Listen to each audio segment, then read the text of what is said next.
இயேசுவுக்கு புகழ், இயேசுவுக்கு நன்றி, மரியே வாழ்க. மீண்டும் உங்களை பவர் ஆஃப் காட் வழியாக சந்திப்பதில் மிக்க மகிழ்ச்சி. இன்றைக்கு நான் ஒரு புனிதரை பற்றி பேச போகிறேன்.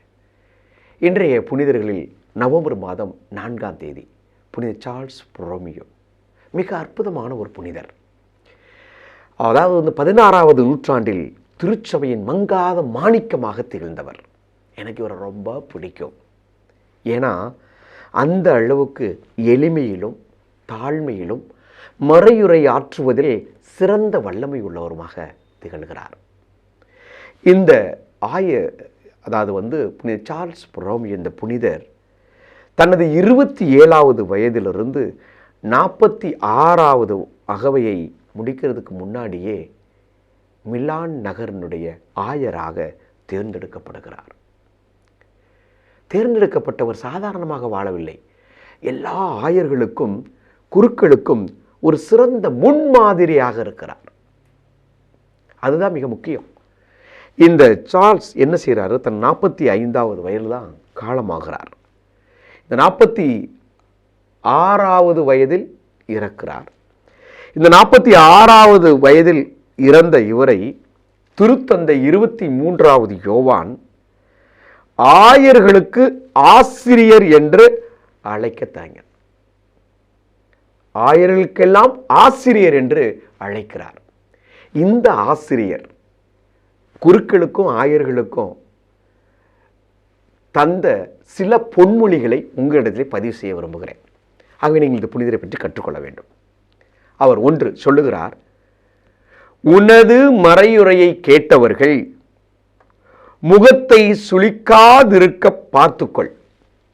ஏனெனில் இதற்கு முன் அதே முறையில் உனது மறையுரையை கேட்டவர்கள் அதற்கும், அதாவது மறையுரைக்கும் உன் வாழ்வுக்கும் தொடர்பு இல்லை என்று உன்னை கவனிக்காதிருக்கட்டும் சொல்றாங்க. பேசுவது, மறையுரை ஆற்றுவது என்பது எளிது. ஆனால் அந்த மறையுரையை நீ உன் வாழ்வாக்கு, அதுதான் மிக தேவை என்று சொல்கிறார். சில நேரங்களில் எனக்கு மைக்கு கிடைச்சிச்சு, நம்ம பேசுறது பெரிதல்ல, முகம் சுளிக்காத வண்ணம் உன்னுடைய மறையுரைகளை தெளிவுபடுத்துன்னு சொல்றார். மறையுரையை தெளிவுபடுத்தியதை நீ வாழ்வாக்குன்னு சொல்றார். அதுதான் சிறந்த மறையுரை. அதற்கு நான் ஒரு புனிதரை முன்னிறுத்த விரும்புகிறேன். புனித அசிசியார். அவர் ஒரு சகோதரர் தான். தன் தோழ சகோதரர்களை அழைத்து கொண்டு வாருங்கள் நற்செய்தியை அறிவிப்போம் என்று சொல்லி தெருவில் போகின்ற பொழுது மணியை மட்டும் அடித்து கொண்டே செல்கிறார். நீங்கள் எல்லாம் தெரிஞ்ச விஷயம்தான். மணி எடுத்துக்கொண்டே செல்கிறார். சென்று விட்டு தெருவினுடைய இறுதி எல்லை முடித்து திரும்பியும் அதே போல் வந்து விடுகிறார்கள். அப்போது எதுவுமே பேசவில்லை. அப்போது உடன் வந்த சகோதரர் கேட்கிறார், நற்செய்தியை அறிவிக்க வேண்டும் என்று அழைத்து சென்றவர்களே, ஒன்றுமே நம்ம இயேசுவை பற்றி போதிக்கலன்னு. நீங்கள் சென்றதுதான் போதனை என்றார். நீங்கள் தெருவில் நடந்து சென்றதுதான் போதனை. ஆகவே வாழ்வுதான் போதனையை உள்ள அவர் சொன்ன வார்த்தையை வாழ்வாக்குதான் போதனை என்பதை முதல் பொன்மொழியாக பதிவு செய்கிறார். இரண்டாவது ஒரு பொன்மொழி மிக அற்புதமானது. ஜெபத்தில் ஈடுபடுகிறாய், 1000 பராக்குகளுக்கு இடம் அளிக்கின்றாய், ஆனால் கடவுள் மட்டில் உள்ள கவனம் நீங்குகிறது. அதனால் ஜெபம் தொடங்கிய முடியும் வரை மனதை ஒருமுகப்படுத்த என்ன முயற்சி எடுத்துக்கொண்டாய்? கவனத்துடன் ஜெபிக்க என்ன ஆயத்தம் செய்தான் கேட்கிறார். நான் ஒரு ஆலயத்திற்கு பிரசங்கத்திற்காக சென்றேன். கோயிலில் பின்பக்கம் உட்காந்துருந்தேன். ரொம்ப அமைதியாக அப்படியே உட்காந்துருந்தேன். வந்தவங்க உடனே அந்த திருவிழா சமயம் பார்த்தீங்களா, கோயிலுக்குள்ளேயே அங்கே ஆண்டவர் நற்கரணையில் ஆண்டவர் இருக்கிறார் என்பது யாருக்கும் ஒரு கிடையாது. அங்கே பேசுறது, இங்கே பேசுறது, இங்கே விளையாடுறது இருக்குது.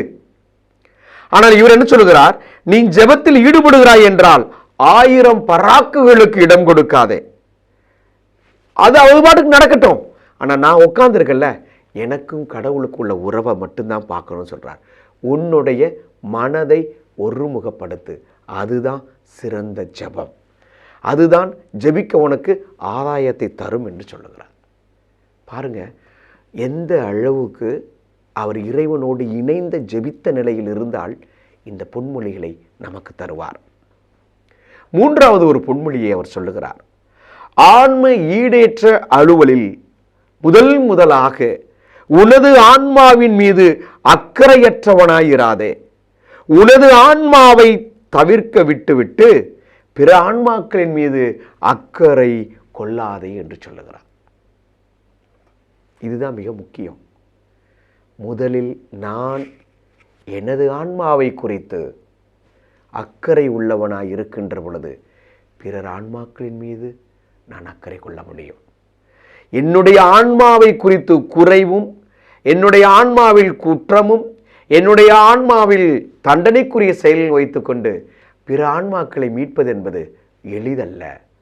ஆகவே இவர் எத்துணை சுவைத்திருந்தால் ஆன்மாக்களை இறைவனிடத்தில் எடுத்துச் சொல்வதற்கு முதலில் உன் ஆன்மாவை செம்மைப்படுத்து என்று, அக்கறை உள்ளவனாய் இரு என்று சொல்லுகிறார் என்பதை மிக அற்புதமாக அவருடைய பொன்மொழியின் வழியாக நாம் கேட்க முடியும். மூன்றாவது முடித்துவிட்டோம். நான்காவது ஒரு காரியத்தை தூய சார்ல்ஸ் பொரோமியோ சொல்வதை கேட்போம்.